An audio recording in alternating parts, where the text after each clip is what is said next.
विज्ञान 8वां क्लास का है। विज्ञान 8वां क्लास एनसीईआरटी। पहला चैप्टर है फसल उत्पादन एवं प्रबंधन। तो फसल का उत्पादन कैसे होगा, उसका प्रबंधन कैसे होता है, जरा देखते हैं। फसल कहते हैं एक ही स्थान पर एक ही प्रकार के फसल।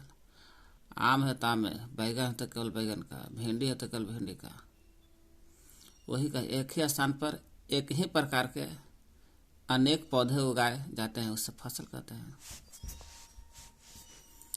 देखिए, सजीव जो है, सजीव सवाल उठ रहा है कि सजीव भोजन क्यों प्राप्त करते हैं।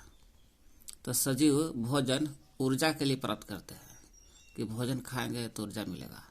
ये ऊर्जा का उपयोग, जब सजीव भोजन प्राप्त करते हैं ऊर्जा के लिए, ऊर्जा का प्रयोग कहाँ होता है? तो विभिन्न प्रकार के जैविक प्रक्रिया में ये ऊर्जा का प्रयोग करते हैं। जैसे पचाने में ऊर्जा का प्रकार में, भोजन खाते हैं तो भोजन से ऊर्जा मिलता है, वही ऊर्जा वही भोजन को पाचन में करता है। इस श्वसन करने में, सांस लेने में भी ऊर्जा का काम होता है कि ऑक्सीजन लेते हैं, CO2 निकलता है तो गर्म निकलता है, तो ऊर्जा के अनुसार होता है। सांस लेने, श्वसन लेने, उत्सर्जन करने, अचड़ा कचरा जिस शरीर से बाहर निकालने के लिए के संपादन में काम आता है ऊर्जा। आज सवाल उठ रहा है कि भोजन पौधे और जंतु दोनों ही प्राप्त करते हैं। भोजन चाहे पौधा रहे या जंतु रहे, दोनों भोजन प्राप्त करते हैं। भोजन लेते हैं, खाना दोनों खाते हैं, सजीव और पौधे दोनों, जंतु और पौधा दोनों खाना खाते हैं।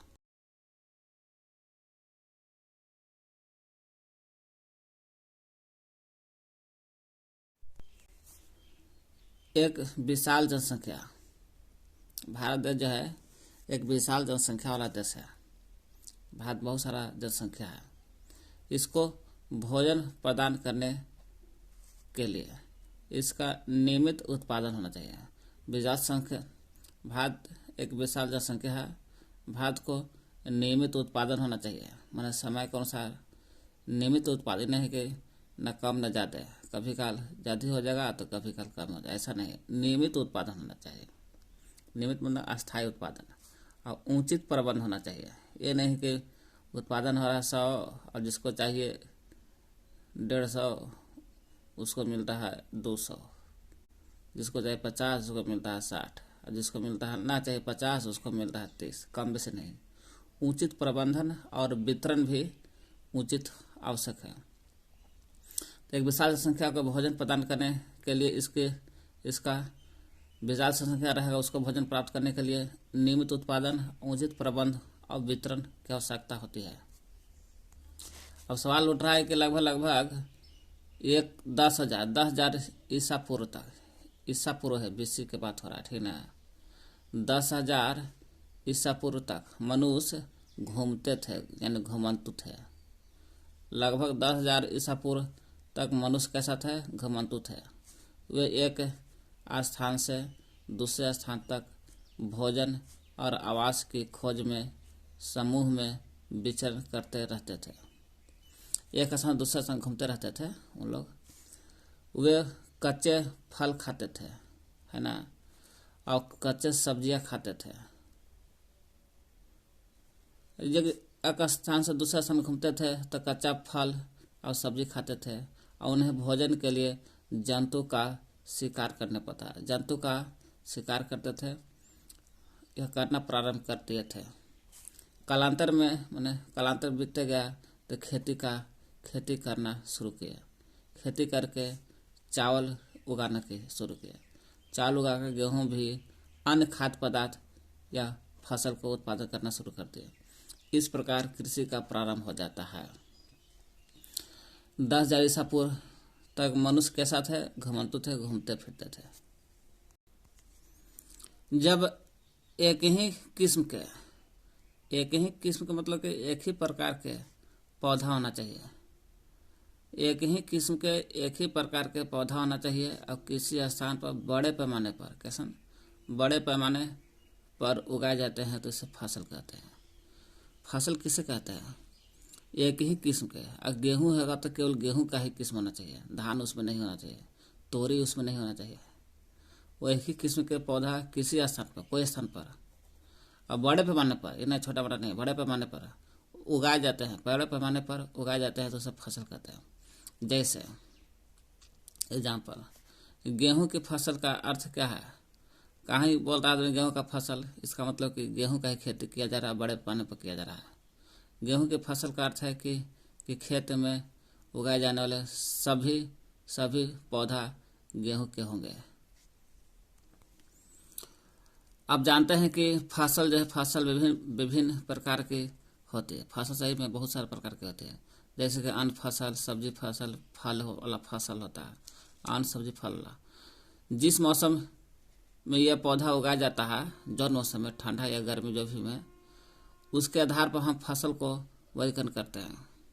फसल का वर्गीकरण किस आधार पर करेंगे? तो मौसम या मौसम के आधार पर मौसम के आधार पर फसलों का वर्गीकरण करते हैं। गर्मी में अलग होगा, ठंडा में अलग होगा, बरसात में अलग फसल होता है। उसी के आधार पर मौसम के आधार पर वर्गीकरण करते हैं फसल का। एक विशाल देश है भारत। भारत क्या है? एक विशाल देश है। इसलिए भारत विशाल देश है, यहाँ विशाल जनसंख्या है, इसलिए नियमित उत्पादन, उचित प्रबंध, वितरण होना चाहिए भोजन का। भारत एक विशाल देश है, यहाँ ताप अलग अलग होगा। इंडिया में ताप अलग, जो उत्तरी बिहार में ताप अलग, दक्षिणी बिहार में ताप अलग होता है। आर्द्रता भी अलग होगा, ताप अलग तो आर्द्रता भी अलग, और वर्षा भी अलग होगा। ताप, आर्द्रता और वर्षा जैसी जलवायु परिस्थितियाँ एक क्षेत्र से दूसरे क्षेत्र में भिन्न होता है। अतः देश के विभिन्न भागों में विविध प्रकार में अलग अलग प्रकार का फसल उगता है। ताप, आर्द्रता और मौसम के कारण अलग अलग प्रकार का फसल उगता है। इस विविधता के बावजूद मोटे तौर पर फसल को दो वर्गों में बांटा जाता है। फसल को दो वर्गों में बांटा जाता है, लेकिन तीन वर्ग में देखे हैं हम लोग। एक खरीफ फसल, एक रबी फसल, एक और आता है जायद फसल। तीसरा पूछेगा तो जायद बोल देना है। जायद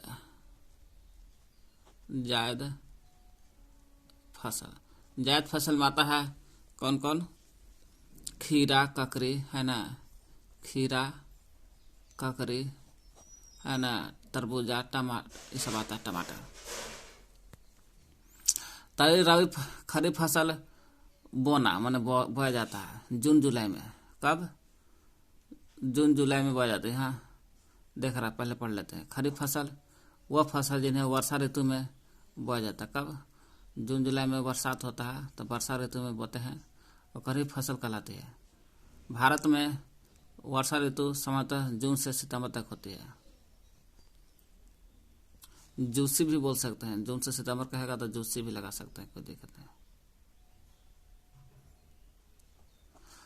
जून, जुलाई, अगस्त, सितंबर है ना, तो वर्षा ऋतु जून से सितंबर तक होती है। धान, मक्का, सोयाबीन, मूंगफली, कपास इत्यादि खरीफ फसल है। पूछे खरीफ फसल तो जून जुलाई में बोया जाता है, और बरसात के समय बोया जाता है। बरसात देखा जाए तो जून से सितंबर यानी कि जूसी तक चलता है, जूजू या जूसी। खरीफ फसल का मतलब होता है कि बरसात के समय, जैसे धान बरसात के समय, मक्का बरसात के समय, मक्का दोनों है, खरीफ और रबी दोनों आ जाता है। सोयाबीन, मूंगफली, सोयाबीन देखते हैं, मूंगफली, कपास फसल के समय, बरसात के समय बोया जाता है। मक्की दोनों इसलिए है कि मक्की बरसात में भी होता है, गर्मी के दिन में भी होता है। तो रबी फसल देखिए, खरीफ फसल बोया जाता है जून जुलाई या जूसी में, अब कटाई हो जाता है सितंबर अक्टूबर में कटाया जाता है, यानी कि सिया में काट देते हैं। जूजू, जूसी, सिया। रबी फसल काटा जाता है एफएम में, फरवरी मार्च, एफएम में काटते हैं, फरवरी मार्च एफएम में। और शीत ऋतु में ठंडा का समय बोया दिया जाता है, अक्टूबर से मार्च तक रहता है। अक्टूबर खत्म होता है, अक्टूबर से स्टार्ट होता है, मार्च तक बोया जाता है। शीत ऋतु में कब? अक्टूबर मार्च में बोया जाता है, रोपा जाता है, काटा जाता है फरवरी मार्च में।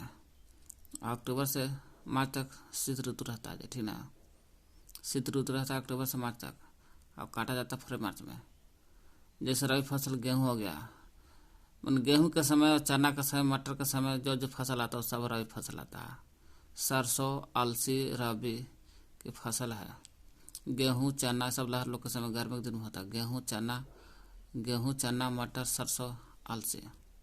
इसके अलावा दालें और सब्जियां भी ग्रीष्म ऋतु में उगाई जाती है, और दाल और सब्जी भी उगता है। तो इस सब आ जाएगा आपको मोटा मोटी मान के चलिए कि जायद फसल में। ऐसे दाल सब्जी भी यहाँ रबी फसल में दिया है। यहाँ सवाल उठ रहा है कि धान जो है, धान बहुत अधिक पानी की आवश्यकता होता है। धान को बहुत अधिक पानी की आवश्यकता होता है, अतः इसे केवल वर्षा ऋतु में ही उगाते हैं, और कहीं नहीं, कभी नहीं। क्योंकि वर्षा ऋतु में ही पानी ज़्यादा होता है, तो धान पानी मिल जाता है, तो धान ज़्यादा हो जाता है बरसात के समय। फसल उगाने के लिए किसान को अनेक प्रकार के क्रियाकलाप सामयिक अवधि में करना पड़ता है ना। सही बात है। अब देखेंगे कि क्रियाकलाप जिनका उपयोग माली या सजावटी, माली लोग देखे हैं सजावटी पौधा उगाते हैं, माली या सजावटी पौधा उगाने के लिए करते हैं माली लोग। ठीक उसी प्रकार क्रियाकलाप या कार्य कृषि पद्धति में अपना जाता है। फसल की क्रिया क्या क्या है, देखिए फसल की क्रियाएं। फसल उगाने के लिए सबसे पहले आपको मिट्टी तैयार करना होगा। मिट्टी तैयार हो जाएगा तो फिर उसमें बुआई कर दीजिए, रोप दीजिए, बुनाई कर दीजिए। फिर बुनाई हो जाएगा तो खाद दीजिए, उर्वरक दीजिए ताकि पोषक तत्व मिलेगा। सिंचाई फिर कीजिए, सिंचाई हो जाएगा तो खरपतवार जमेगा, तो खरपतवार को सुरक्षा से बचाने के लिए, खरपतवार मतलब कि उसमें ये धान रोप देते हैं, उसमें बोलते हैं परछाई बड़ी उग गया, कि खरपतवार रहता है तो हम धान रोप दिए तो धान में खरपतवार उड़ेगा, तो धान वाला पोषक तत्व तो खरपतवार सब दे लेगा। इसलिए खरपतवार से सुरक्षा चाहिए। कटाई भंडारण, फिर कटाई हो जाएगा तो भंडारण कर लेना होगा। यही आपका फसल की क्रिया हो गया। तो पहले मिट्टी तैयार करेंगे, तो मिट्टी तैयार करना, तो मिट्टी तैयार हम लोग कांची से करते हैं, तो कृषि औजार से करेंगे। कृषि का औजार आता है, या कुदाल से करते हैं, कुदाली, या कल्टीवेटर का प्रयोग करते हैं। मिट्टी इस सब से तैयार हो जाता है। तो फसल की क्रिया, फसल उगाने से पहले मिट्टी तैयार करना पहला क्रिया है। तब बुनाई। फसल उगाने से पहले मिट्टी तैयार करना प्रथम चरण कहलाता है। मिट्टी को पलटना चाहिए। मिट्टी तैयार करना मतलब कि मिट्टी को पलट उलट करना चाहिए। पलटना तथा इसे पोल बनाना कृषि का अत्यंत महत्वपूर्ण है। तो पलटना चाहिए, पोल बनाना चाहिए। इससे क्या होता है कि फसल का जो जड़ होता है, जड़ भूमि में गहराई तक चली जाती है, और जब जड़ पलटने उलटने से, पोला बनाने से मिट्टी को, फसल की जड़ें भूमि की गहराई तक जाती है, तो पोली मिट्टी में जब जड़ें अंदर चल जाती है तो धंस जाती है, अब सरलता से वही जड़ सांस लेना शुरू कर देता है। इस प्रकार मिट्टी के अंदर जड़ जाने से, है ना, फसल अच्छा उगता है। अब सवाल उठ रहा है कि पलटने और पोला बनाने से मिट्टी मुलायम हो जाता है और जड़ अंदर धंस जाता है, श्वसन क्रिया कर पाता है जड़ अच्छा से। तो श्वसन कैसे करता है जड़ जमीन के अंदर, जरा सुनिए। पोला मिट्टी जो होता ना है, पोला मिट्टी मतलब कि मिट्टी के माने उसको कहते हैं जोताई मिट्टी का एक तरह से पोला मिट्टी, जोताई मिट्टी। मिट्टी में रहने वाले केंचुआ होता है, और केंचुआ के अलावा सूक्ष्म जीव रहते हैं। सूक्ष्म जीव की वृद्धि करने में सहायता होता है। कौन? जोताई वाला मिट्टी, यानी पोली मिट्टी जो होता है, केंचुआ और सूक्ष्म जीवों की वृद्धि करने में सहायता होता है। यह जीव किसानों के मित्र है। यही जीव क्या है? किसान का मित्र है। कौन? केंचुआ और सूक्ष्म जीव दोनों।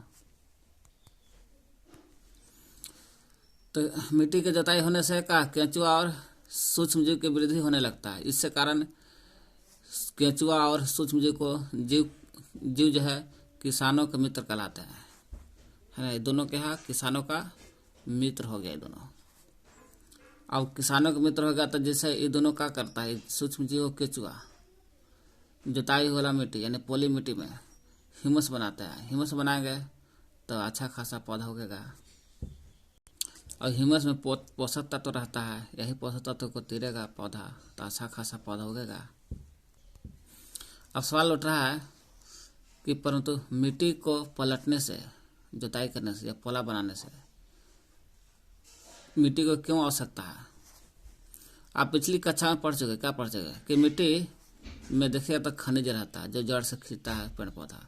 जल को भी जड़, जमीन के अंदर मिट्टी के अंदर जल भी रहता है, वायु भी रहता है जो ऑक्सीजन ऊपर से तीरता है। कुछ जीव भी रहता है मिट्टी के अंदर और वायु भी रहता है। वायु भी जड़ क्या करता है, जड़ तीनों को तीरता है। कुछ सजीव को भी वायु को, जल, खनिज तीनों को जोड़ खींच लेता है पेड़ पौधा जड़ के द्वारा। इसके अतिरिक्त पौधा भी रहता है, मारा हुआ पौधा सड़ गल रहता है जमीन के अंदर। जंतु भी रहता है। इस सब का सब मिट्टी में पाए जाने वाले जीव द्वारा अपघटित होते हैं। किस द्वारा होता है? जीव के द्वारा अपघटित होते हैं। इस प्रक्रम में मृत जीवों में पाए जाने वाले पोषक तत्व, पोषक मिट्टी में निर्मुक्त होते हैं। पोषक कहाँ होते हैं? सब मिट्टी में मिलते हैं।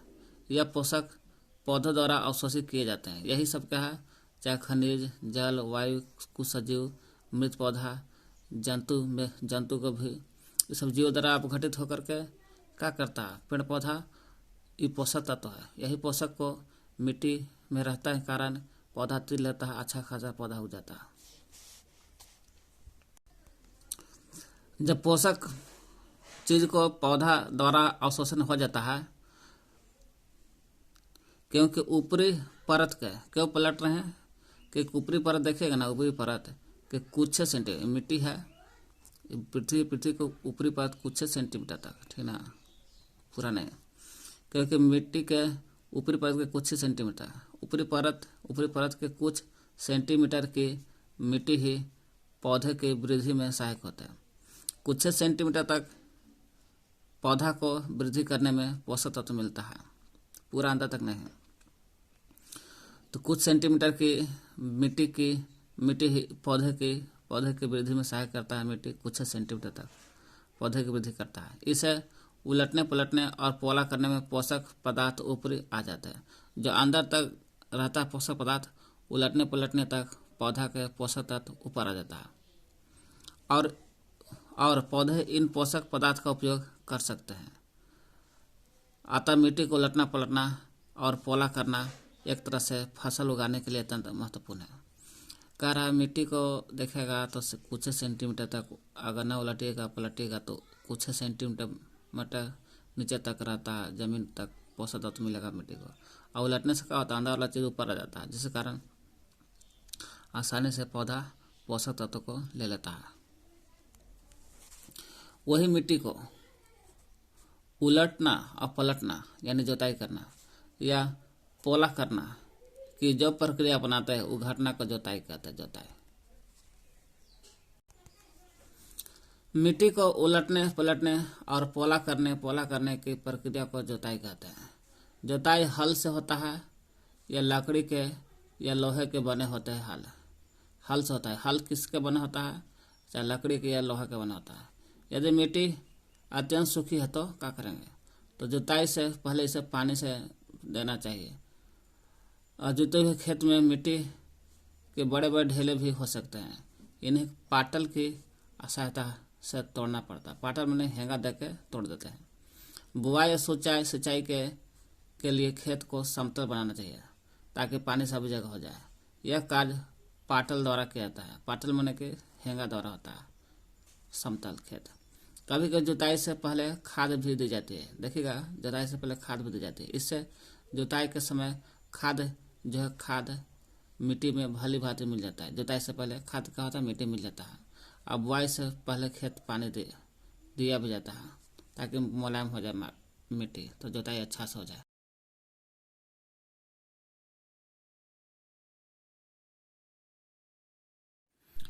तो मिट्टी की तैयारी करना कृषि औजार से होता है, कोदाली से होता है, कल्टीवेटर से होता है। पहले कृषि के औजार देखते हैं। तो पहला हो गया कृषि का औजार।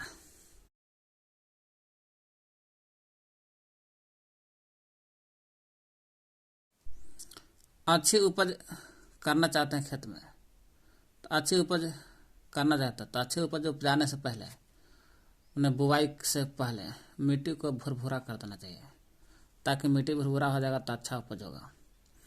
इस भुरभुरा को बनाने के लिए, मिट्टी को जोतने के लिए हल, कुदाली, कल्टीवेटर का प्रयोग करते हैं। यही औजार सब है, कृषि का औजार यही है, हल, कुदाली, कल्टीवेटर है। ए लिखल है, ए में हो गया हल, बी लिखल है, बी में कुदाली, सी में कल्टीवेटर। तो पहले हम लोग देखते हैं ये हल क्या है से।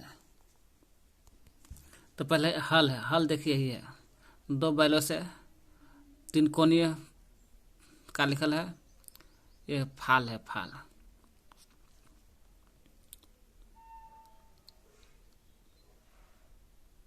ये है जोत हो रहा है। ये फाल है, ये फाल यहाँ पर त्रिकोणीय रूप में, यहाँ पर लोहा जो उतरा था ना, यहाँ खेतों जोताता है, वो फाल कहते हैं। हल सेफ्ट है, ये हल सेफ्ट लंबे रहता ना है, ये हल सेफ्ट है, देखिए ये फिगर में देखा जाएगा। ये वाला जो है, ये वाला हल है, ये वाला फाल है। ये जो देख रहे हैं पूरा त्रिकोणीय, 1 2 3 त्रिकोणीय टाइप का पतला लंबे फाल है, हल सेफ्ट है, पूरा हल सेफ्ट है। और ये जो हो रहा है, ये जोत कहते हैं, क्या बोलते ला इसको, जोत। हल प्राचीन काल से चल रहा है, प्राचीन काल में विकसित हुआ है। हल का उपयोग जुताई करने में, खाद उर्वरक को मिलाने में भी काम आता है, खाद उर्वरक को मिलाने में, खरपतवार निकालने में, मिट्टी को खुरचने में काम आता है। हल जो औजार है यह लकड़ी का बना होता है। देखिए अभी लकड़ी का है, बैल की जोड़ी में रहता है, माने एक बैल जोड़ा रहता है 2 बैल से। बैल की जोड़ी ना देख रहे हैं, एक जोड़ा बैल रहता है, या अन्य पशु भी जैसे घोड़ा हो सकता है, ऊँट के सहायता से खींचते हैं इसको, हल को। इसमें लोहे की मजबूती तिकोनी के पत्ती होता है, यही तिकोनी के पत्ती को फाल कहता है। लोहा का बना रहता है, मजबूती तिकोनी रहता है, तिकोनी के पत्ती रहता है, पत्तिया को बोलते हैं फाल। हल का मुख्य भाग लंबा और भाग लंबी लकड़ी का बना होता है, जिससे हल सेफ्ट कहते हैं। मुख्य भाग जो है लंबा रहता है, ये वाला है ना, लकड़ी का बना होता है, हल सेफ्ट कहते हैं।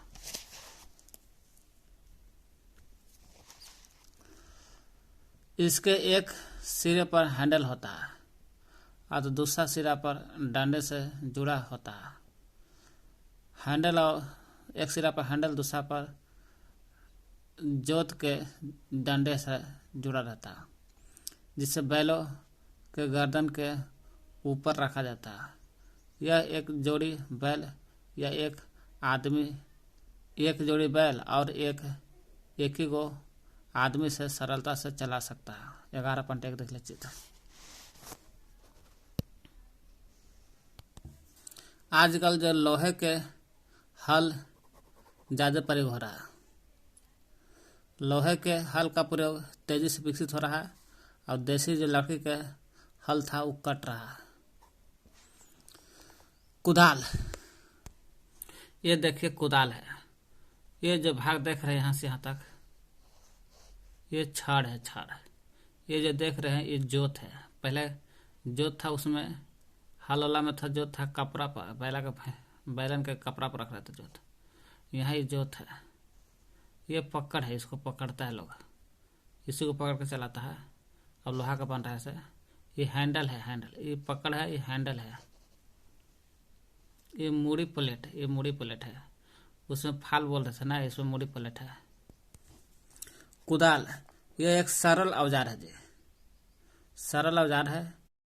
इसका उपयोग, कुदाल का उपयोग खरपतवार निकालने में, इसका उपयोग तो खरपतवार निकालने में कर रहा था। खरपतवार निकालने में, मिट्टी को पोला बनाने में, मतलब जुताई करने में, मिट्टी को पोला मोलायम बनाने में। इस कुदाल में लकड़ी या लोहे के छड़ होते हैं, चाहे लकड़ी का रहेगा छड़ या लोहा का भी हो सकता छड़। जिसके एक सिरे पर लोहे के चौड़ी मूरी प्लेट रहता है। जब इसमें लकड़ी के या लोहे के छड़ रहेगा तो पहला सिरा पर लोहे के ही चौड़े रहेगा या मूरी प्लेट लगे होते हैं जो ब्लेड की तरह कार्य करता है। यही मूरी प्लेट जो है ये ब्लेड की तरह काम करता है। इसका दूसरा सिरा ये पहला सिरा पर हो गया, पहला सिरा इधर पहला सिरा हो गया, और दूसरा सिरा पर यहाँ दूसरा सिरा रहता है। ये दूसरा सिरा जोत है, दूसरा सिरा द्वारा खींचा जाता है बैल। इसका दूसरा सिरा पशु द्वारा खींचा जाता है। दूसरा सिरा को पशु खींचता इधर में है, इधर जाता है, जोता जाता है। यही है कुदाल। यह है कल्टीवेटर। कल्टीवेटर जो पीछे लगा रहता है, पीछे हरवा, उसको बोलते हैं कल्टीवेटर। आजकल का जुताई जो हो रहा है, जुताई ट्रैक्टर द्वारा हो रहा है। ट्रैक्टर द्वारा संचालित कल्टीवेटर से की जाती है। कल्टीवेटर से जुताई होता है तो ट्रैक्टर खींचता है इसको, तब जाते जुताई होता है। इससे क्या होता है, इसका उपयोग समय श्रम काम भी कम होता है, मेहनत भी कम करना पड़ता है, समय भी बच जाता है, दोनों के बचत होता है कल्टीवेटर से। ये कल्टीवेटर से जुताई हो रहा है। कल्टीवेटर को ट्रैक्टर द्वारा चलाते हुए अब चलते हैं बुआई में। तो मिट्टी तैयार करना, बुआई देखो दूसरा। बुआई में दो प्रकार का होता है। परंपरागत औजार से होता है बुआई, परंपरागत औजार से, और सीड ड्रिल से होता है बुआई। परंपरागत औजार एक कृषि औजार था, पीछे था, है ना। मिट्टी को तैयार करना होता है कृषि औजार से, पीछे था कृषि औजार। ये है बुआई है परंपरागत औजार से, और सीड ड्रिल से भी बुआई होता है। बुआई का होता ना है कि बुआई करना है तो बुआई को करने से पहले फसल उत्पादन का सबसे महत्वपूर्ण चरण माना जाता है। फसल उत्पादन का सबसे महत्वपूर्ण चरण बुआई है जी। बोने से पहले अच्छी गुणवत्ता वाला साफ सुथरा और स्वस्थ बीज का प्रयोग का चयन करना चाहिए, तब जाकर अच्छा बुआई होगा, अच्छा फसल उगेगा।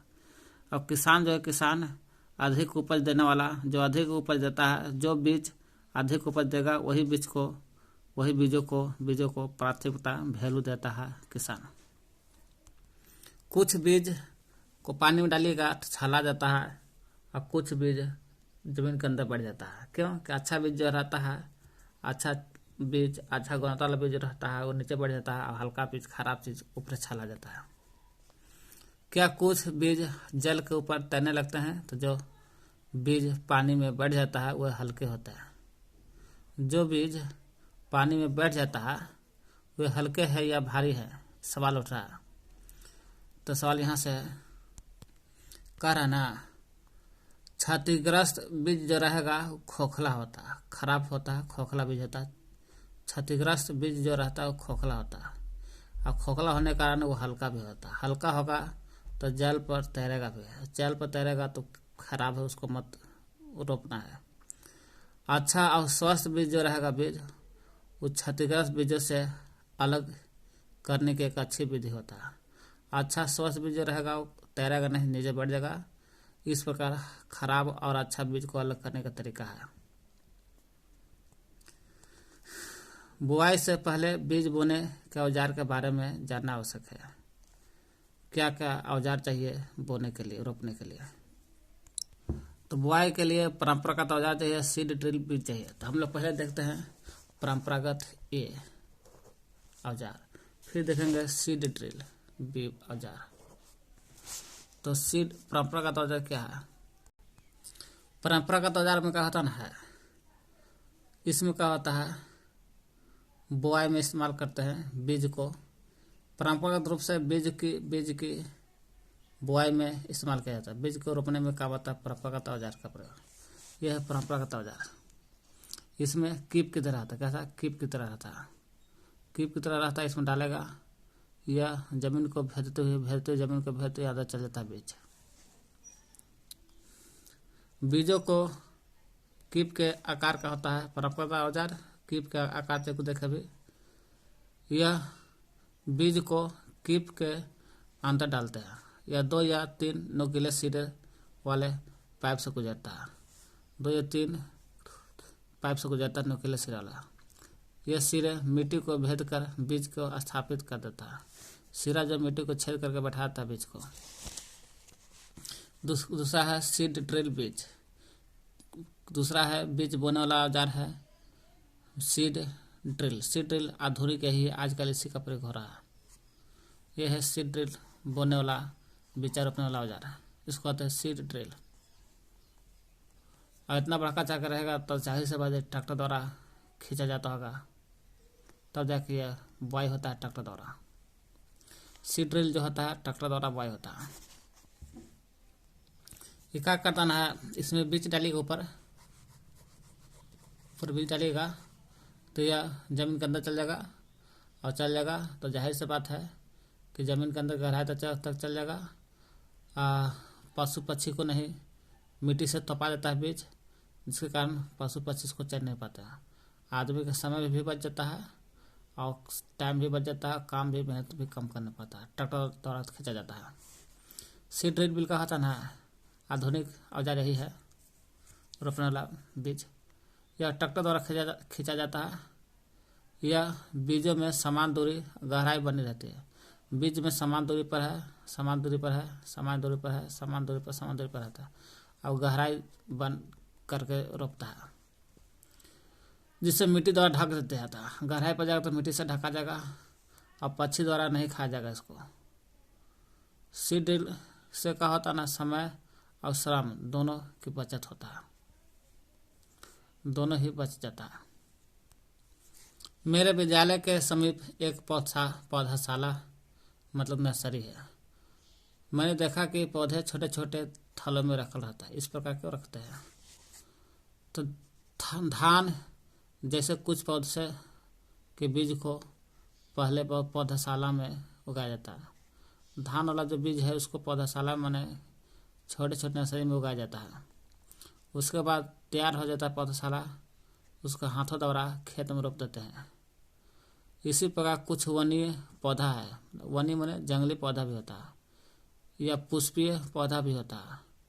दोनों के पौधाशाला धान की तरह उगाया जाता है। इसे कहा जाता है दोनों का जो दूरी है, साल उठ रहा है कि बराबर दूरी पर होता है, होने से क्या फायदा है और दूरी होने से क्या फायदा है, सुनिए। जब रोपाई होता ना है तो उसमें पौधे को अत्यधिक घने होने से रोकने के लिए बीज के बीच उचित दूरी होना चाहिए। कोई पौधा नज़दीक ना हो तो इसलिए 2 बीजों के बीच की दूरी होना चाहिए। इससे दूरी से क्या होता है, दूरी कम रहेगा तो सूर्य का प्रकाश मिलेगा, और सूर्य का प्रकाश मिलेगा जमीन से पोषक तत्व तिरेगा, और जमीन से पोषक तत्व तिरेगा जल भी पर्याप्त मात्रा में मिलेगा जमीन से, है ना। इस प्रकार अच्छा फसल उगेगा। इससे कहता ना है दूरी होने पर, 2 पौधों के बीच की दूरी होने पर कि पौधे को सूर्य का प्रकाश मिलेगा, सूर्य का प्रकाश, पोषक तत्व, पोषक जल पर्याप्त मात्रा मिलेगा। और अगर किसी कारण से नज़दीक पौधा रोपा भी गया तो उसको कुछ को निकाल देना चाहिए, कुछ को हटा देना चाहिए।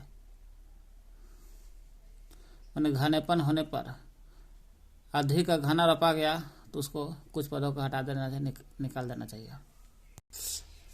खाद या उर्वरक कहते किसे, खाद या उर्वरक कहते किसे, वे पदार्थ जिन्हें मिट्टी में पोषक स्तर को बनाए रखता है। अब पोषक स्तर को बनाए रखने के लिए जिस पदार्थ को मिलाता है उस पदार्थ को खाद या उर्वरक कहते हैं। कभी कभी देखिएगा तो मिट्टी में पोषक तत्व खत्म हो जाता है, खत्म होता है तो बाहर से जो पदार्थ मिलाते हैं, यूरिया, पोटेशियम, नाइट्रोजन, जो पदार्थ मिलाता है ताकि जमीन के अंदर पोषक स्तर बन रहा है, जो मिलाते हैं उस चीज़ों को कहते हैं खाद या उर्वरक कहते हैं। मिट्टी है ना, मिट्टी कोई फसल को, मिट्टी में रहता खनिज, वो खनिज मिलता है फसल को। यही मिट्टी जो है फसल को खनिज पदार्थ प्रदान करती है। मिट्टी ना रहेगा तो खनिज नहीं मिलेगा, और यही खनिज जो है पौधों को वृद्धि भी करता है। खनिज से क्या होता है, बहुत सारा खनिज मिलता है जिस कारण पौधों की वृद्धि होता है, पोषक स्तर मिलता है तो वृद्धि होता है। कुछ क्षेत्र में देखिएगा किसान खेतों में एक के बाद दूसरी फसल उगाते हैं, ये वो काटबो न किया दूसरा उगा देता है, जिससे कभी कल खेत कभी भी खाली नहीं छोड़ता किसान। तो कल्पना कीजिए ऐसे स्थिति में क्या होगा जब खेत खाली नहीं छोड़ेगा, तो खेत खाली छोड़ना चाहिए। तो क्या लगातार खेती में फसल उगाने से क्या है, तो सुनिए। फसलों के लगातार उगाने से मिट्टी में कुछ पोषक की कमी हो जाता है, लगातार यही चलते नहीं उगाना चाहिए। खनिज भी खत्म हो जाएगा धीरे धीरे और पोषक की कमी भी हो जाएगा। इस पोषक की कमी होगा तो यही पोषकों को कमी को पूरा करने के लिए किसान क्या करता है, खेत में खाद मिलाता है। यह प्रक्रम खाद देना कहलाता है। इसको क्या कहते हैं, खाद देना। सवाल उठेगा खाद देना किसे कहते हैं, खाद देना क्यों कहते हैं, किसे कहते हैं? तो खाद देना उसे कहते हैं जब फसल को लगातार उगाने से पोषक की कमी हो जाता है, और पोषक कमी को पूरा करने के लिए फिर अलग से जो खाद देते हैं, इस घटना को खाद देना कहते हैं। अगर खाद ना दीजिएगा तो पोषक कमी है, जिसके कारण पौधा कमजोर हो जाएगा। तो खाद बनता कैसे है, जरा सुनिए। खाद एक कार्बनिक जैविक पदार्थ। कैसा है खाद, क्या है? कार्बनिक जैविक पदार्थ है, जो कि पौधे या जंतु अपशिष्ट से प्राप्त होता है। खाद एक कार्बनिक जैविक पदार्थ है, और कार्बनिक है तो जाहिर से बात है पौधा में कार्बन रहता है और जंतु में भी रहता है। ये दोनों से मिलता है कार्बनिक जैविक खाद। किसान क्या करता है कि पादप पेड़ पौधा और जंतु के जो अपशिष्ट होता है, मर जाता है, उसको चाहे पादप मर जाए या जंतु मर जाए, उसको अपशिष्ट को एक गड्ढा में डाल देता है। गड्ढा में डालने से, यह गड्ढा में को खुले हवा में छोड़ देने से अपघटन होने लगता है, मतलब सड़ने करने लगता है।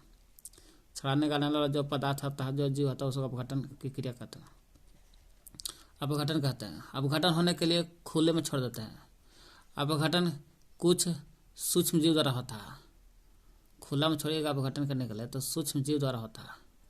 अपघटन पदार्थ खाद के रूप में उपयोग किया जाता है। यह सूक्ष्म जीव द्वारा अपघटन होता है। वही सूक्ष्म जीव द्वारा अपघटन होने के बाद वही अपघटन पदार्थ को हम लोग खाद के रूप में प्रयोग करते हैं। और वर्मी कंपोस्टिंग या केंचुए द्वारा खाद तैयार करने के विषय में पढ़े हैं छठा में। वर्मी कंपोस्टिंग को कहते हैं केंचुआ द्वारा तैयार करने वाला विधि को बोलते हैं खाद भी होता है। इस दोनों से भी खाद तैयार होता है। यहाँ देखिए 3 गिलास लिया है, 1 2 3। तीनों गिलास में पौधा रोपा गया तो देखा कि रासायनिक तीनों में रोपा गया। एगो में रसायन पदार्थ डाला, एगो बिना रसायन के, एगो में ऐसे डाला। तो रसायन वाला पौधा में वृद्धि ज़्यादा हो गया है ना। रसायन वाला पौधा है, इसमें ज़्यादा वृद्धि हो गया। रसायन वाला पौधा में ज़्यादा वृद्धि हो गया क्योंकि इसमें उर्वरक डाला लगल था। इसलिए उर्वरक क्या है? इसलिए उर्वरक रासायनिक पदार्थ है जो विशेष पोषकों से समृद्ध होता है। उर्वरक में क्या होता है ना, बहुत सारा विशेष प्रकार के पोषक रहता है उर्वरक में। इसलिए उर्वरक एक रासायनिक पदार्थ है। अब पोषक रहता तो यही पोषक पौधा को मिल जाता, जिसके कारण पौधा हरा भरा रहता है। वे खाद से कैसे भिन्न बनाते हैं? पोषक जो है खाद से कैसे भिन्न है? उर्वरक का उत्पादन फैक्ट्री में होता है। यही उर्वरक का उत्पादन फैक्ट्री में होता है। उर्वरक के कुछ उदाहरण है, जैसे उर्वरक के कुछ उदाहरण है। कौन कौन उर्वरक सुनिए। उर्वरक वो रासायनिक पदार्थ है, पोषक से बना। पोषक बहुत सारा रहता है उर्वरक में। यही उर्वरक का एग्जाम्पल देखा यूरिया भी उर्वरक है, इसमें भी पोषक है। नाइट्रोजन के रूप में 46%, यूरिया में नाइट्रोजन 46% रहता है। यूरिया में नाइट्रोजन 46%। अमोनिया रहता, अमोनिया सल्फेट, खाली अमोनिया नहीं, अमोनिया सल्फेट भी रहता है उर्वरक में। Super phosphate, potash, NPK, N हो गया नाइट्रोजन, P हो गया फास्फोरस, सुपर फॉस्फेट है और फास्फोरस है। केस हो गया पोटेशियम। उर्वरक के कुछ उदाहरण, उर्वरक के एग्जाम्पल है urea, ammonium, sulphate, super phosphate, potash, NPK, ये सब उर्वरक एग्जाम्पल है। उर्वरक के उपयोग से किसानों को गेहूं, धान तथा मक्का जैसी फसल की अच्छी उपज हो जाता है। परंतु उर्वरक के डालने से गेहूं, धान, मक्का फसल उगता है बढ़िया, ठीक है, लेकिन यही उर्वरक को के अत्यधिक उपयोग भी नहीं करना चाहिए। इसलिए अधिक उपयोग करने से भी मिट्टी की उर्वरता में कमी आ जाता है। मिट्टी की उर्वरता माने उगाने की जो क्षमता रहता है। मिट्टी क्या करता है? पेड़ को उगाता है, पौधा को उगाता है, उगाने की क्षमता है, उसी को कहते हैं कमी हो जाता है। वही उर्वरता में कमी आ जाता है ज़्यादा खाद डालने से भी। यह जल प्रदूषण को भी स्रोत है। ज़्यादा डालिएगा उर्वरक तो जल प्रदूषण भी होगा। अतः मिट्टी की उर्वरता बनाए रखने के लिए हमें उर्वरकों के स्थान पर, खास करके उर्वरक के स्थान पर हम लोग के आजकल जैविक खाद का उपयोग करना चाहिए। और जैविक खाद का प्रयोग किया जा रहा है, सरकार कह रहा है कि जैविक खाद का प्रयोग करो। उर्वरक करेगा तो जाहिर सी बात है कि गेहूं, धान, मक्का तो फल होगा, लेकिन ज़्यादा कीजिएगा तो उर्वरता में कमी आ जाएगा और तो जल प्रदूषण भी हो सकता है। इसलिए उर्वरक को हटाओ और जैविक खाद का उपयोग करो। जब 2 फसल होगा, पहला फसल दूसरा फसल, तो 2 फसलों के बीच में खेत को कुछ समय के लिए बिना कुछ उगाए छोड़ देना चाहिए। 2 फसल के बीच में कुछ उगाना नहीं चाहिए ताकि उर्वरक का शक्ति बनल रहे। खाद के उपयोग से मिट्टी के गठन और जल प्रशोषण क्षमता अधिक में वृद्धि होती है। खाद के उपयोग से जैविक खाद का प्रयोग कीजिएगा ना, इसमें क्या होता है? मिट्टी के गठन भी अच्छा हो जाएगा और जल का अवशोषण क्षमता भी अधिक होता है। इसलिए जैविक खाद का प्रयोग करना चाहिए। इससे मिट्टी में सभी पोषक की आपूर्ति भी हो जाती है। जैविक खाद कीजिएगा तो मिट्टी के गठन और जल की आपूर्ति के अवशोषण क्षमता हो जाता है और मिट्टी में सभी पोषकों की प्रतिपूर्ति हो जाता है। मिट्टी में जो पोषक की प्रतिपूर्ति होता है सब मिल जाता है जैविक खाद से, इसलिए पेड़ पौधा अच्छा होता है। मिट्टी में पोषकों की प्रतिपूर्ति का अन्य तरीका फसल चक्र भी है। जैविक खाद तो ही है। मिट्टी को और भी पोषक तत्व बनाना चाहते हैं तो फसल चक्रण से भी होता है। फसल चक्रण से भी होता है, मिट्टी के पोषक तत्व बनल रहेगा। कैसे? सुनिए। यह एक फसल के बाद खेत में दूसरे किस्म के फसल एकांतर क्रम में उगा कर किया जाता है। फसल चक्र में क्या होता है ना, जब पहला फसल हो जाएगा, पहला फसल मान लीजिए कि धान रोप, दूसरा फसल को दाल रोप दीजिए, दाल, तो वही है फसल चक्रण। यह एक फसल के बाद खेत में दूसरे किस्म के फसल एकांतर क्रम में, कैसा? एकांतर क्रम में उगा कर किया जाना चाहिए, उससे फसल चक्रण कहते हैं। जैसे पहले उत्तर भारत में, कहाँ? उत्तर भारत में किसान क्या करता था? फलीदार चारा, फलीदार फल वाला, दाल पौधा वाला फलीदार चारा एक ऋतु में उगाते थे। एक ऋतु में पहला ऋतु आया गर्मी के दिन में तो फलीदार चारा उगाया, अतः गेहूँ दूसरी ऋतु में उगाते थे, फिर दूसरी ऋतु में गेहूँ उगाते थे यहाँ उत्तरी भारत में। तो फसल चक्रण हो गया, एकांतर क्रम में उग रहा है तो फसल चक्रण हो गया। इससे मिट्टी में नाइट्रोजन का पूर्ण हो जाता है। किसान को इस पद्धति को अपनाने के लिए प्रोत्साहित किया जा रहा है। एक चक्र फसल चक्र मतलब एकांतर क्रम में उगाने से कहा था ना, उत्तर भारत में ऐसा होता था, पहले के बात बोल रहा है, अभी भी करना चाहिए। कि उत्तर भारत में क्या होता था कि पहले क्या होता था कि एक ऋतु, पहला ऋतु में फलीदार फसल, फिर दूसरा ऋतु आता था तो गेहूँ उगाते थे। इससे क्या होता था, गेहूँ और फलीदार के बीच में नाइट्रोजन नाइट्रोजन बना रहता था, और नाइट्रोजन बना रहता था तो पेड़ पौधा नाइट्रोजन को जड़ द्वारा खींच लिया जाता था। नाइट्रोजन का पुनः पूरण हो जाता था।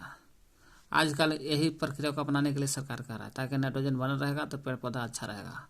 नाइट्रोजन भी एक पोषक तत्व में ही गिन जाता है। पिछली कक्षा में पढ़ लेते हैं राइजोबियम, नाइट्रोजन के बारे में ना जी। तो राइजोबियम बैक्टीरियम है। कौन सा नाइट्रोजन रहता था? ये नाइट्रोजन को कौन खींचता था? जड़। और जड़ डायरेक्ट नहीं खींचता था, जड़ के अंदर रहता था राइजोबियम। यही राइजोबियम बैक्टीरिया जीवाणु जो रहता है, बैक्टीरिया में जीवाणु, तो राइजोबियम जीवाणु या बैक्टीरिया के विषय में पढ़ चुके हैं।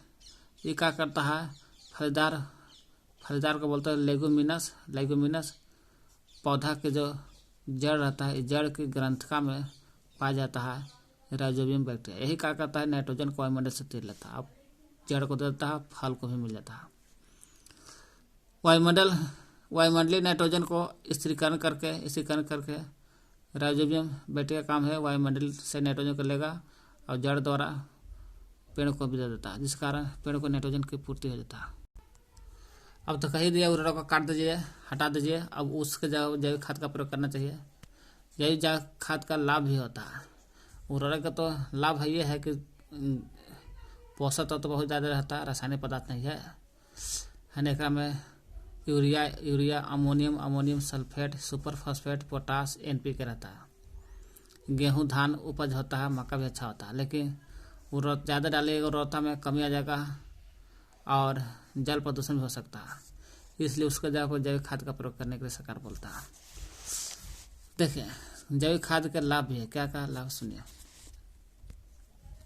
जैविक खाद के उर्वरक की अपेक्षा अधिक अच्छी मानी जाती है। जैविक खाद जो है उर्वरक के अपेक्षा अधिक मानी जाती है। एक अच्छा जैविक खाद है जी। उर्वरक की अपेक्षा अच्छा माना जाता है। जैविक खाद उर्वरक की अपेक्षा अधिक अच्छी मानी जाती है। जैविक खाद अच्छा है। इसका मुख्य कारण क्यों है? क्योंकि इससे मिट्टी की जल धारण क्षमता अधिक होता है।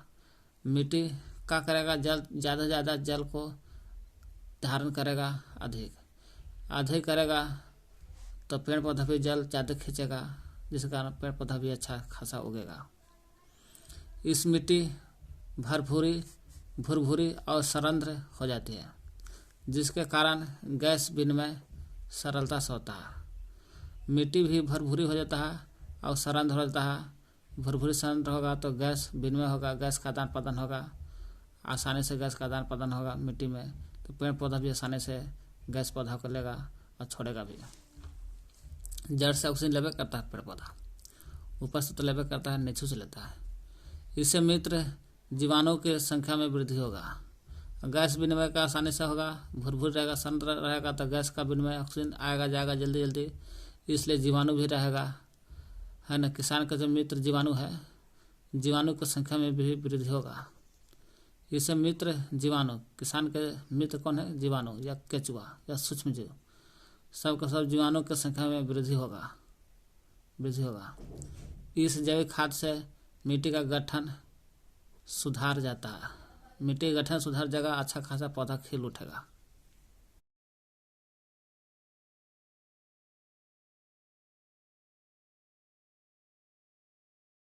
उर्वरक को मानव बनाता है, उर्वरक को मानव, और जैविक खाद को प्राकृतिक है, जो गोबर से पौधे के सड़ने गलने के विघटन से बनता है। वही दोनों में अंतर है। उर्वरक और खाद में अंतर है, वो भी जैविक खाद है। उर्वरक एक मानव निर्मित लवण है, वो भी लवण है।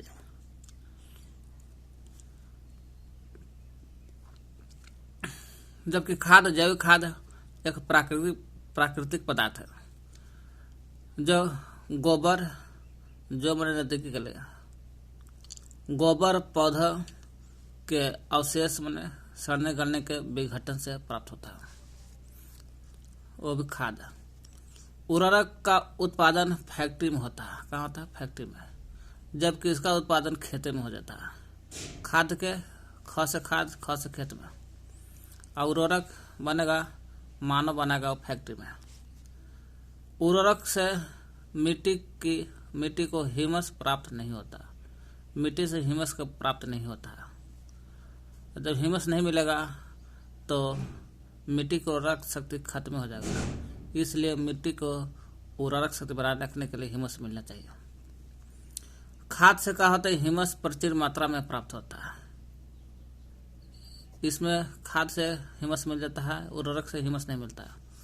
उर्वरक में पादप पेड़ पौधा जो है, जैसे पादप पोषक प्रचुर मात्रा में होता है। पोषक जैसे चाहे नाइट्रोजन रहे पोषक, या फास्फोरस रहे पोषक, या पोटेशियम रहे, सब रहेगा। और एनपीके भी रहता है, एनपीके भी रहता है इसमें। Urea ammonia super phosphate NPK रहता है। उर्वरक में पादप पोषक रहता है। पादप पोषक जैसे नाइट्रोजन फास्फोरस पोटेशियम प्रचुर मात्रा में होता है। पोटेशियम एनपीके भी रहता है इसमें। Urea ammonia super phosphate NPK भी रहता है उर्वरक में। इसमें खाद में पादप पोषक तुलनात्मक रूप से कम होता है। इसमें कम होता है पादप पोषक कम होता है, इसमें ज़्यादा होता है। इसमें कम होता है, पादप पोषक कम होता है। सिंचाई किसे कहते हैं? सिंचाई निश्चित समय अंतराल के बाद पौधों को जल दिलाना, जल मिलते रहना चाहिए, उसी को कहते हैं सिंचाई। निश्चित समय अंतराल के बाद पौधों को जल मिलते रहना चाहिए, सिंचाई कहेंगे।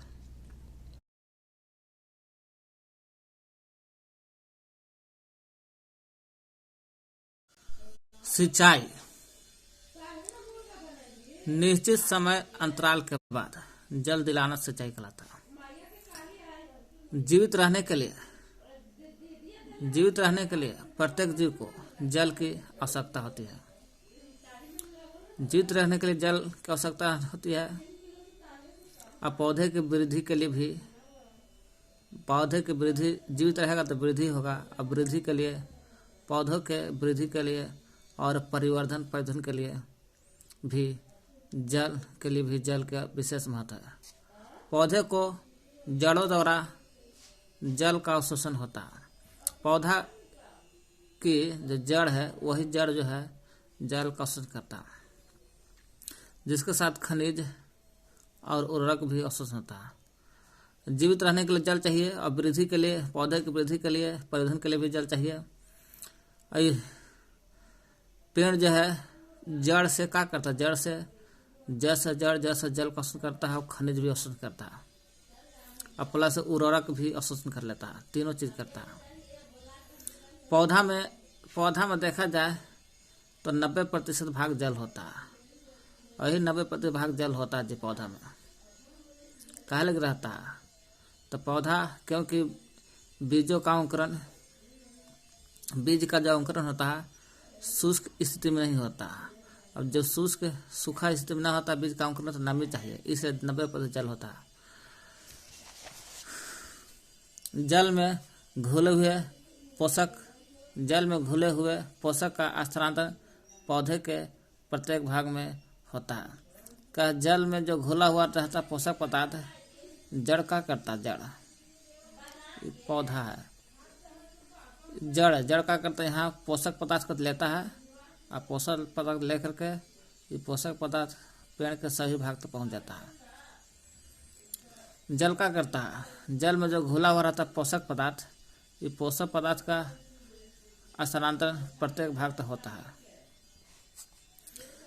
यह फसल के पीले और गर्म हवा से रक्षा भी करता है। जल का काम क्या है, जब सिंचाई होगा तो जल मिलेगा, तो जल आएगा तो फसल के पीले भाग से बचाता है, और गर्म हवा जो रहता है, गर्म हवा से भी बचाता है पानी, जल पेड़ को।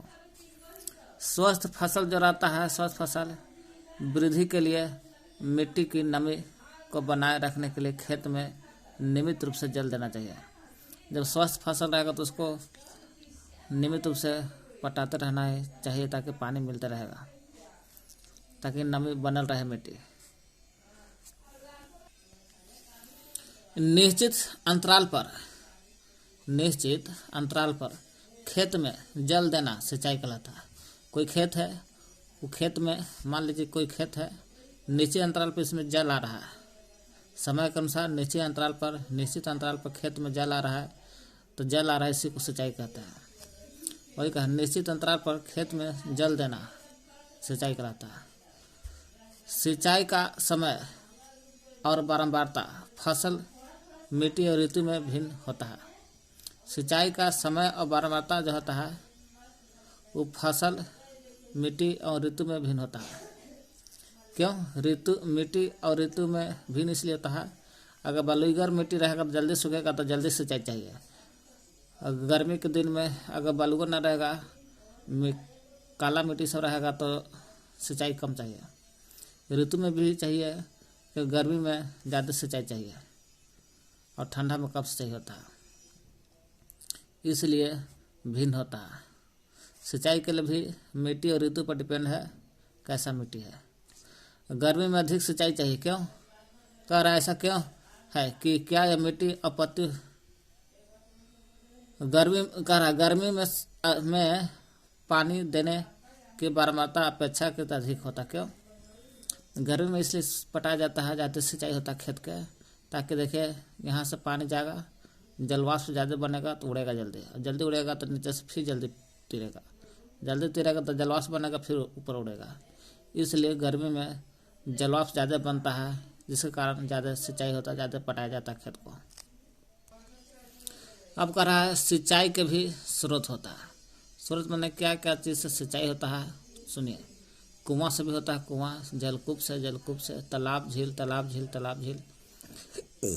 नदी, बांध, नहर इत्यादि जल के स्रोत है सब।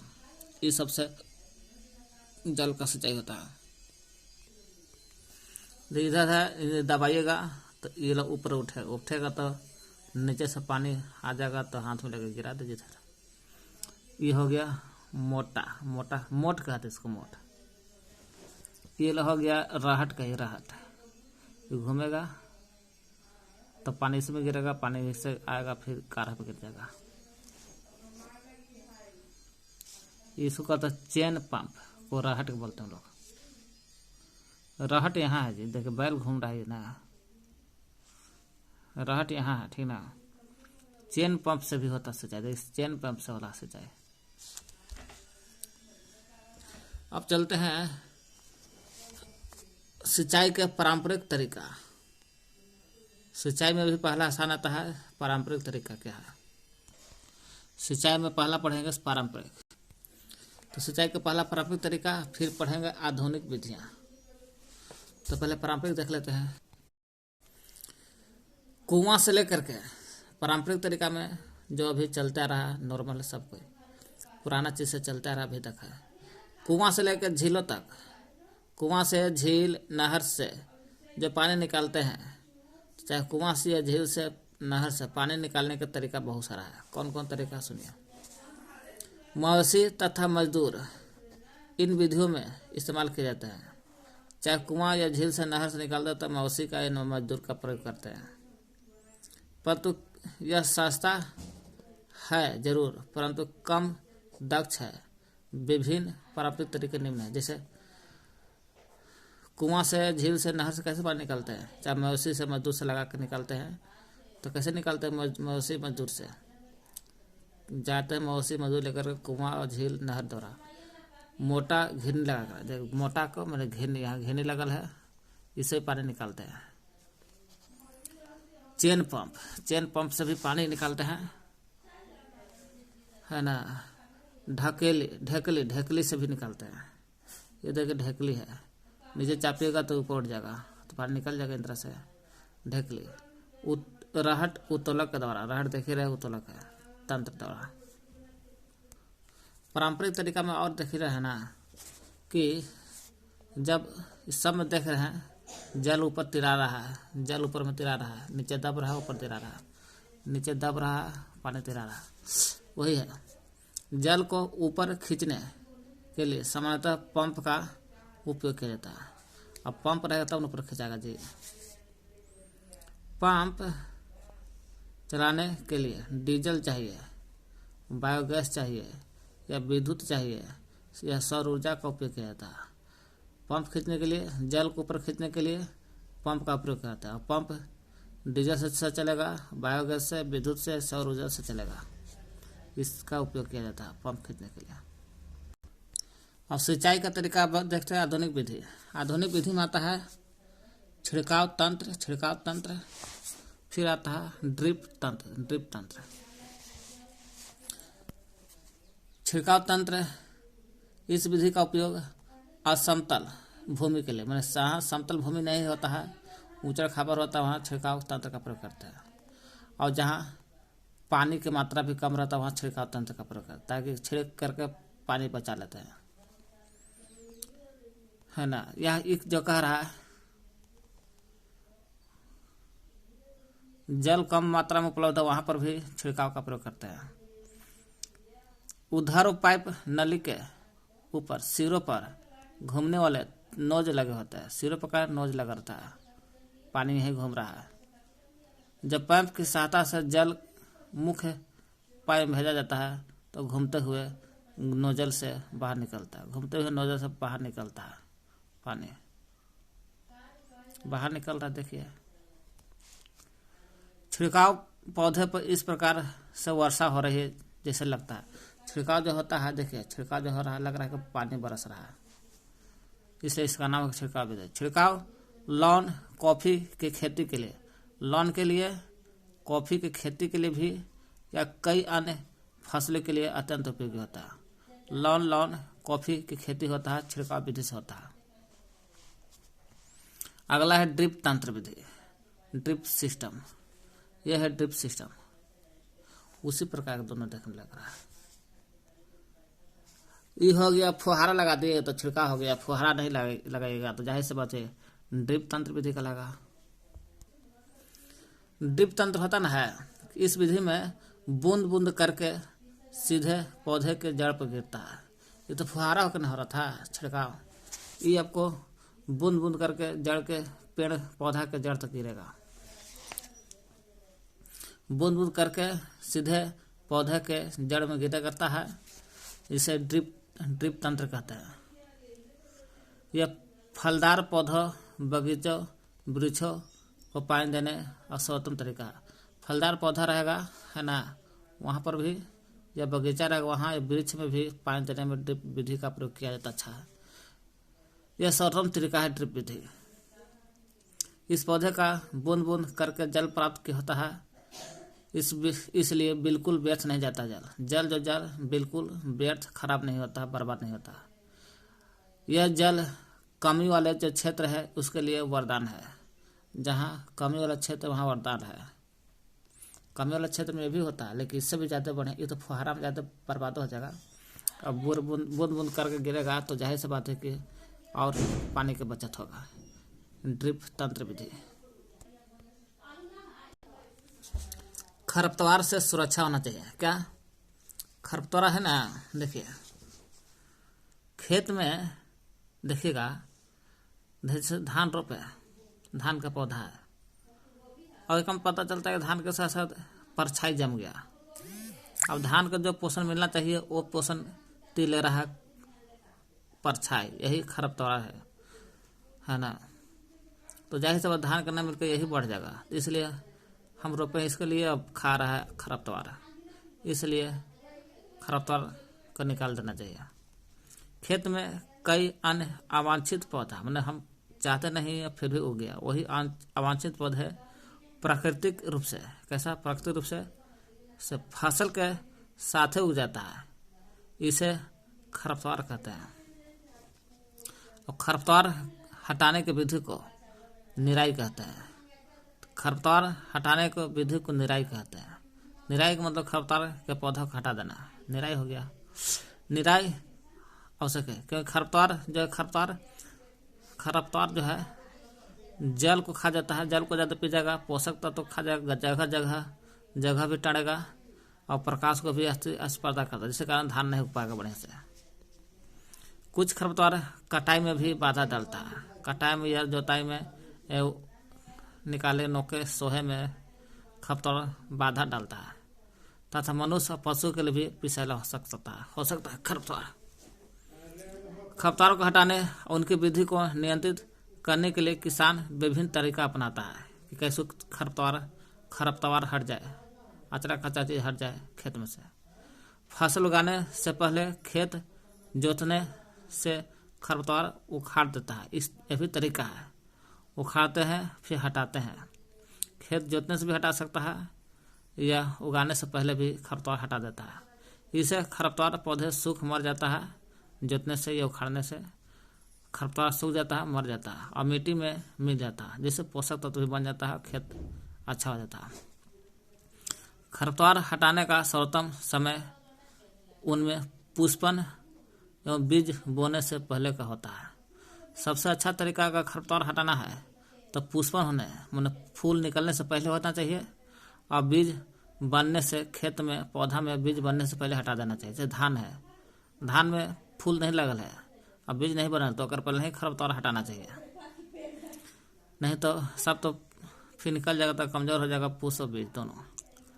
जब खरपतवार नहीं हटाइएगा और धान का पौधा में बीज निकल जाएगा तो सब तो पोषक तत्व तो खा लेगा खरपतवार है, इसलिए बीज खराब हो जाएगा धान के। खरपतवार जो पौधा है उसको हाथ से जड़ सहित उखाड़ कर या भूमि के निकट काट कर समय समय पर हटा देना चाहिए। चाहे जड़ से हटा दीजिए या काट के हटा दीजिए। यह कार्य चाहे खुरपी से करिए या हैरो की सहायता से करिए। खुरपी या हैरो से कर सकते हैं हटाना, खरपतवार को हटाना है तो। रसायनों के उपयोग से भी खरपतवार हटाया जा सकता है, जैसे जिन्हें खरपतवारनाशी कहते हैं। रसायन के उपयोग से जो खरपतवार हटता है उसे खरपतवारनाशी कहते हैं। जैसे खरपतवारनाशी हो गया एग्जाम्पल 2,4-D। 2,4-D क्या है? ये खरपतवारनाशी है। इनका छिड़काव करके हटाया जा सकता है या स्प्रे के द्वारा हटाते हैं। 2,4-D जो क्या है? खरपतवारनाशी है। इसको छिड़काव स्प्रे या फुहारा के द्वारा होता है। जब करते हैं उसमें ये सब मुंह में लगा देना चाहिए ताकि मुंह में नाक में ना जाए आदमी के और मौत भी ना हो सकता है।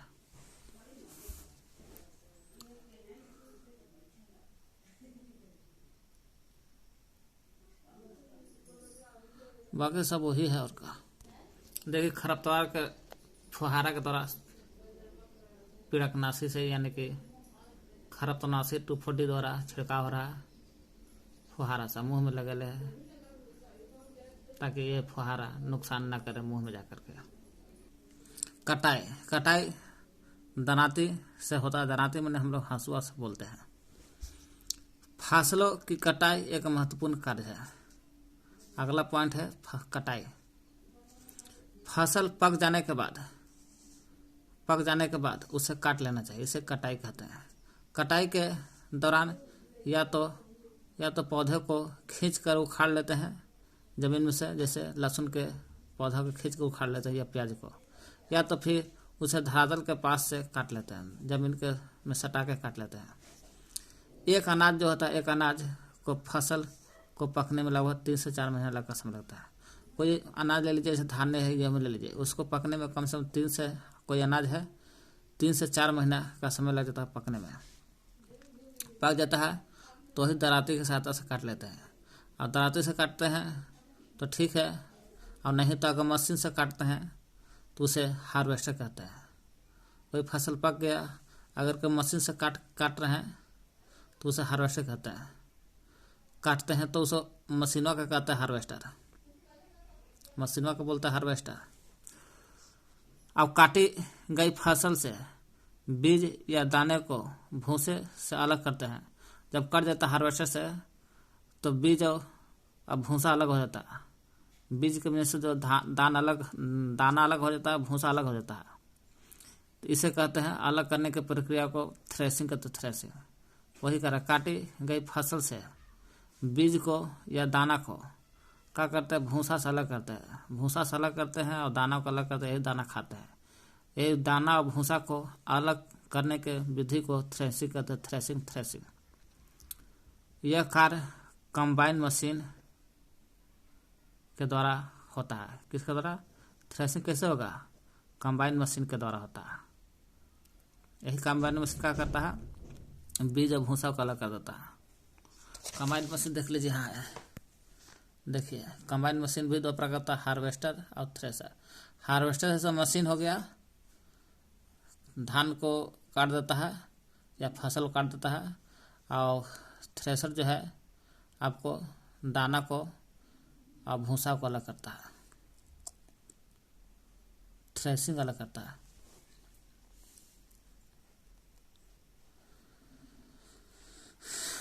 थ्रेसर जो है ना, यह कह रहा थ्रेसर क्या है, बीज और दाना को अलग करता है, बीज और दाना को भूसा से अलग करता है, इसे थ्रेसिंग कहते हैं। इसे यह कार्य कंबाइन मशीन के द्वारा होता है। थ्रेसिंग कौन सा मशीन के द्वारा होता है, कंबाइन मशीन के द्वारा होता है, जो वास्तव में हार्वेस्टर और थ्रेसर का संयुक्त रूप है।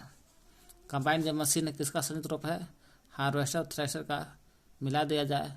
हार्वेस्टर काटता है, थ्रेसर से बीज को दाना को अलग करता है, ये दोनों को मिला दिया जाए कंबाइन कहलाता है। जब बीज है वो भूसा को अलग करता है कंबाइन। खेत छोटे खेत वाले किसान क्या करते हैं कि अनाज के दानों को फटक कर, या फटक को बोलते हैं बिनोई कर, फटक के अलग कर लेते हैं, यानी कि फटक करके बिनोई करके अलग कर लेते हैं। देखिए छोटे किसान क्या करते हैं, बिनोई करके मतलब फटक करके मशीन के द्वारा अलग कर ले रहा है, छोटा किसान रहता तो। कटाई के बाद कभी कभी तना जो रहता, तना जैसे धान काट लिए, कटाई के बाद तना बच गया पूरा, तने या आलू का तना जो भी रहेगा, टुकड़े को खेत में ही रहने देते हैं, जिससे किसान क्या करता है उसे जला देता है, तना को पूरा को। पहले इन टुकड़े को खेत में जलाने के कारण चिंतित है, वह जानती है कि इससे प्रदूषण होता है, इसलिए टेंशन भी है तना को जलाने से। तना को जलाने से टेंशन है प्रदूषण होने का। इससे खेत में पड़ी फसल में आग भी लग सकता है, जो अगल बगल खेत है उसमें आग भी लग सकता है, खेत में जलाने से प्रदूषण भी होगा, आग भी लग सकता है। कटाई पर्व भी मनाता है, जब कट जाता है कोई तो पर्व मनाता है। जैसे 3-4 महीने फसल कोई भी अनाज रहता है, एक अनाज को फसल को पकने का लगभग 3 से 4 महीने लगता है ना जी, तो हाँ वही 3 से 4 महीना, 3 से 4 महीने के कठोर परिश्रम के बाद फसल पक जाता है। तो पकने के बाद कटाई का समय आता है, और स्वर्णिम दानों में जो दाना जो आता है, बाल जो पकता है, उसमें भरी खड़ी फसल किसानों के हृदय में उल्लास होता है, मतलब खुशी होता है, और अच्छे समय का भाव संचारित करता है कि आज अच्छा खेती हुआ। यह समय थोड़ा आराम करने और खुशी मनाने का है, इसलिए क्योंकि पिछली ऋतुओं के प्रयत्न का फल मिलता है। इसलिए भारत के सभी भागों में उस समय कटाई का समय हर्षोल्लास मतलब खुशी होता है, हर्षोल्लास होता है और खुशी का होता है। पुरुष और महिला भी दोनों सभी मिल करके इस पर्व को मनाते हैं। कटाई ऋतु के साथ कुछ विशेष पर्व जैसे पोंगल भी होता है। कटाई ऋतु होता है तो कटाई पर्व मनाता है। कटाई पर्व कौन होता है, पोंगल, वैशाली, होली, दिवाली, नाबानिया, बिहू आता है। तो कटाई पर्व की याद कर लेना है, पोंगल, वैशाली, होली, दिवाली, नाबानिया, बिहू, ये सब कटाई पर्व है। जब कटाई हो जाएगा तो उसके बाद फसल को भंडारण करता है, छठा समय भंडार करता है। भंडारण, उत्पाद का भंडारण एक महत्वपूर्ण कार्य है। उत्पादन हो गया तो जाहिर सी बात है भंडारण भी करना होता है। यदि फसल के दाना को अधिक समय तक रखना हो तो उन्हें नमी की, कीट की, चूहा और सूक्ष्म जीव से सुरक्षित रखना होगा, तब जाकर ढेर दिन तक रह सकता है। नमी, कीट, चूहा, सूक्ष्म जीव से बचाना होगा। ताज़ा फसल में नमी की मात्रा अधिक होता है, ताज़ा फसल निकालेगा तो नमी ज़्यादा रहता है, इसलिए दाना या बीजों को सुखा कर ही भंडारित करना चाहिए, नहीं तो खराब हो जाएगा। तो जीव और के द्वारा आक्रमण हो जाएगा, सब फसल खराब हो जाएगा, सड़ जाएगा। इसलिए धूप में उगा करके बीज को रखना चाहिए, नमी नहीं रहेगा। कीट, पीड़कों, जीवाणु और कवक से सुरक्षा हो जाती है धूप में उगाने से। कीट से भी, पीड़कों से भी, जीवाणु, कवक से भी सुरक्षा हो जाता है ना। सुखा कर रखेगा तो कीट नहीं लगेगा, पीड़क नहीं लगेगा, जीवाणु नहीं लगेगा, कवक भी नहीं लगेगा।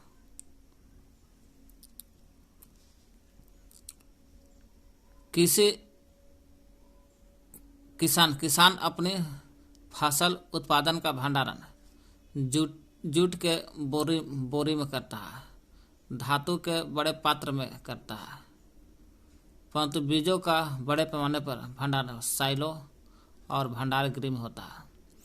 किसान जो है अपनी फसल जब पक जाता है उसका भंडारण जूट के बोरी में करेगा भंडारण, नहीं तो धातु के बड़े बड़े पात्र में करता है। लेकिन ये तो छोटा मोटा हो गया, जूट के बोरा और धातु के बड़े पात्र में भंडारण, पात्र को बैन्स बोलते हैं। परंतु बीजों का बड़े बड़े पैमाना पर भंडारण साइलो में होता है। साइलो में यह भंडार गृह तो उसमें होता है, जिससे उनके पीड़कों जैसे कि चूहा, कोटों से सुरक्षित रखा जा सके। यही भंडार गृह में, बोरे में अनाज का भंडारण होता है, चाहे पीड़क भी न लगे, चूहा भी न लगे। इसमें अनाज के भंडारण हेतु साइलो है, इस साइलो है, साइलो में भी कर सकता है अनाज का भंडारण बड़े बड़े पैमाने पर, इस साइलो है। और यह भंडार गृह में भी कर सकते हैं, ताकि चूहा, पीड़क भी न लगे और चूहा भी न लगे और कीट भी न लगे।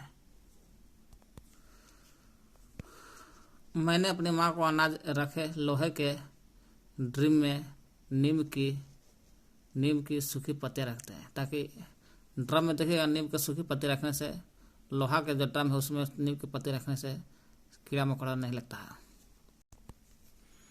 नीम जो था, नीम की सूखी पत्तियाँ जो रहता है घर में, नीम की जो सूखी पत्ती है उसमें, उसे घर में रखते इसलिए कि ताकि अनाज के भंडारण में उपयोग कर सके। बड़े भंडार गृह में अनाज को पीड़कों और सूक्ष्म जीव से सुरक्षित रखने के लिए रासायनिक उपचार किया जाता है।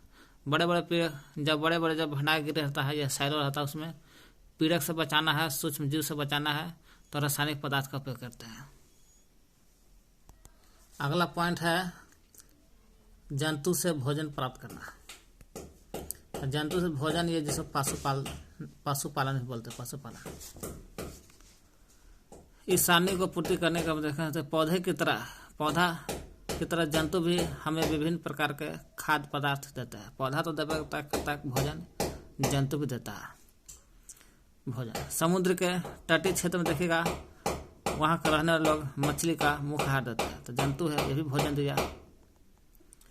पिछली कक्षा में पढ़ चुके हैं, पढ़िएगा देखिएगा। फसल उत्पादन के विभिन्न चरण। फसल उत्पादन होता बहुत सारा चरण, जैसे बीज का चयन होना चाहिए, बुआई होना चाहिए, सब पहले पढ़ चुके हैं पीछे। फसल उत्पादन के विभिन्न चरण, बीज का चयन, बुआई। देखिए फसल क्रिया होता सबसे, सब बीज, बुआई सब होता है। वही का फसल उत्पादन के विभिन्न चरण, बीज का बोना, फिर दूसरा बोलता है बुआई होना चाहिए, बुआई इत्यादि। इसी प्रकार घर में अथवा फार्म पर पालने वाले पालतू पशु को उचित भोजन मिलना चाहिए। घर में पालिए पशु या फार्म में पालिए, वो पशु को उचित भोजन मिलना चाहिए। उचित मतलब जितना चाहिए उतना मिलना चाहिए। आवास मिलना चाहिए, देखभाल की आवश्यकता भी होनी चाहिए। जब यही घर में पाल रहा तो ठीक है, अब यही पशुपालन जब बड़े पैमाने पर करने लगते हैं तो इसे पशुपालन कहते हैं।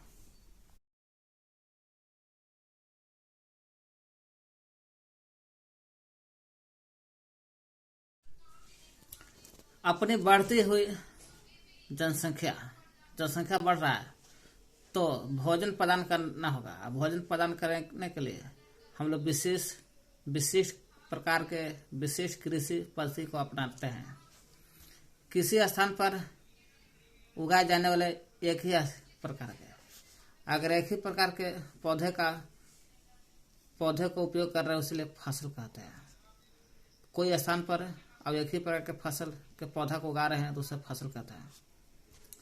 भारत में की बात हो रहा है। भारत में फसल को ऋतु के आधार पर 2 वर्गों में बांटा गया है, रबी और खरीफ। डिटेल किताब में है। रबी गर्मी के समय में, गेहूं के समय में या चना के समय में बोया जाता है। और खरीफ है ना, शीत ऋतु में बोया जाता है, मतलब धान के समय के मक्के को जाता है। जुताई करके मिट्टी तैयार करते हैं। जुताई करके मिट्टी तैयार करते हैं।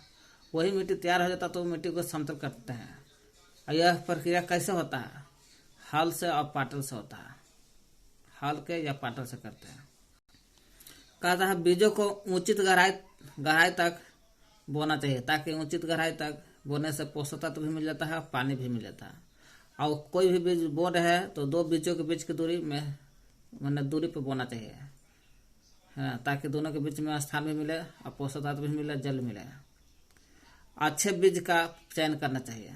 इसमें बीजों को अच्छी किस्म का बीज का चयन करना चाहिए, है ना, और भी स्वस्थ बीज का चयन करना चाहिए। इसके लिए सीड ड्रिल का सहायता से बुआई करना चाहिए। सीड ड्रिल की सहायता से बुआई करनी चाहिए। कह रहा है मिट्टी में पोषक की समृद्धि और पुनः पूर्ति की आवश्यकता होती है। कोई मिट्टी में पोषक तत्व की समृद्धि होना चाहिए और पुनः पूर्ति की आवश्यकता होती है, जिससे कार्बनिक खाद और तथा उर्वरक का उपयोग से किया जाता है। पोषक या पुनः पूर्ति की आवश्यकता होता है, पोषक के लिए जरूरी है, तो कार्बनिक खाद और उर्वरक डालने से पोषक तत्व मिल जाता है मिट्टी में और पौधा हो जाता है। फसलों के नए किस्म के आ गया, बहुत सारा फसल नया किस्म का आ गया है, नए प्रकार का फसल आ गया है, जिससे रासायनिक उर्वरकों के उपयोग में वृद्धि हो गया है। उचित समय पर, अगर हम उचित समय पर, सही समय पर और सही अंतराल पर अगर फसल को जल दे देते हैं, तो फसल को जल देते हैं सही समय पर, सही अंतराल पर, तो सिंचाई कहते हैं। सिंचाई कर रहा है। खरपतवार को हटाना निराई कहलाता है ना। जैसे निराई में क्या होता है, अवांछित जो बिना मानव के मर्जी से उग जाता है या बिना उगाए पौधा को हटाते हैं, जिन्हें खरपतवार कहते हैं। कटाई का अर्थ है कि पकी हुई फसल 3 से 4 महीना में फसल पक जाता है। तो कटाई का अर्थ है पकी फसल को हाथों या मशीन से काट देना, कटाई हो गया। दानों को, अगर कोई दाना है, वो दाना को भूसा से अलग कर देते हैं, दोनों को अलग कर दे रहे हैं, माइनस मिनर अलग, उसे थ्रेसिंग कहते हैं। बीजों को, पीड़कों और सूक्ष्म जीव से संरक्षित करने के लिए उचित भंडारण होना चाहिए। अगर उचित भंडारण न करेंगे तो बीज पीड़क सूक्ष्म जीव से सड़ गल जाएगा, बीज सड़ गया। पशुओं को पालकर भी खाद्य पदार्थ प्राप्त कर सकते हैं।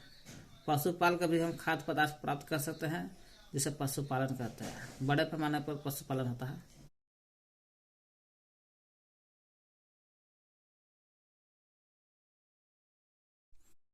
खाली स्थान को भरना है इसी ऑप्शन में से। तो एक स्थान पर और एक ही प्रकार के, एक ही स्थान पर एक ही प्रकार के और बड़ी मात्रा में जो पौधा उगता है, उगाए गए पौधे को कहते हैं फसल। एक ही स्थान पर एक ही प्रकार के बड़ी मात्रा में उगाए गए पौधे को फसल कहते हैं। फसल उगाने से पहले प्रथम चरण क्या करते हैं? तो प्रथम चरण में होता है मिट्टी को तैयार करना। फसल उगाने से पहले हम लोग मिट्टी तैयार करते हैं। उसके बाद बुआई, अगर जोताई रहता तो जोताई भी होता, तब बुआई होता। खाद उर्वरक, सिंचाई, खरपतवार से सुरक्षा, कटाई, भंडारण, अंत भंडारण होता। भंडारण के बाद मिलता ले जाते जाइए। तो वही कह रहा, फसल उगाने से पहले हम लोग प्रथम चरण मिट्टी को तैयार करते हैं। और क्षतिग्रस्त जो बीज होता है, जो खराब बीज होता है, उसको पानी के में डालिएगा तो जल की सतह पर तैरने लगता है और अच्छा बीज नीचे बढ़ जाता है। फसल उगाने के लिए क्या चाहिए, सूर्य का प्रकाश और मिट्टी से, सूर्य का प्रकाश भी चाहिए और मिट्टी से पोषण, खनिज, लवण सब चाहिए और जल भी चाहिए। जल मिलान करना है। खरीफ फसल धान मक्का पीछे पढ़ लीजिएगा। खरीफ फसल। रबी फसल गेहूं चना मटर। गेहूं चना मटर रबी उसे कहते हैं जो गेहूं के समय, चना के समय बोया जाता है, लहर लोग के समय बोया जाता है। खरीफ फसल देख ही रहे हैं, धान मक्का हो गया धान के समय, बरसात के समय बोया जाता है। रासायनिक उर्वरक urea super phosphate. Urea super phosphate रासायनिक उर्वरक है जो यह मानव द्वारा बनाया जाता है, रासायनिक उर्वरक जो प्रयोगशाला में बनता है। और कार्बनिक खाद होता है। कार्बनिक खाद इसमें कार्बन चीज से बनल होता है। कार्बनिक खाद में कार्बन चीज से बनल होता है। जैसे अब पशु अपशिष्ट, पशु कार्बन चीज है, अब मर जाता है तो अपशिष्ट होता है, सड़ता गलता है तो कार्बनिक खाद हो गया। गोबर हो गया, गोबर से बनता है। मूत्र पादप के पेड़ पौधा के अवशेष से बनता है। ये सब कार्बनिक चीज है, इसलिए नाम है कार्बनिक खाद।